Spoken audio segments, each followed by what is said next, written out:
Hello guys, good morning. At nandito naman tayo, gagawa tayo ng badminton court, of course. Kaya naman, magkwentuhan tayo. Yan, nakabili kasi kami dito ng loting magkakapatid. So, hindi pa naman namin mapatayo ng bahay sa ngayon. Kaya ito lilinisin muna namin at gagawa kami ng badminton court para at least tuwing Sunday kasi naka-close kami para sa day off namin. Family business kasi ito.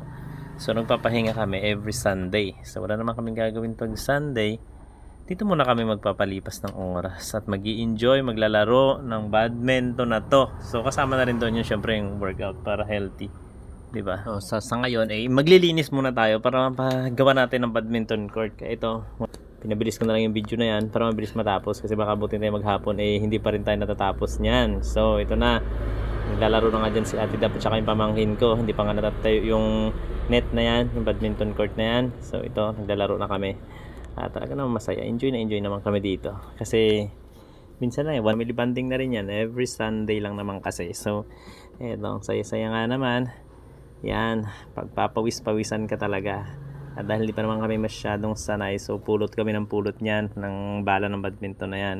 So hanggang dito na lang. Salamat sa pakikinig ng kwento na may kwenta. Paalam, bye-bye.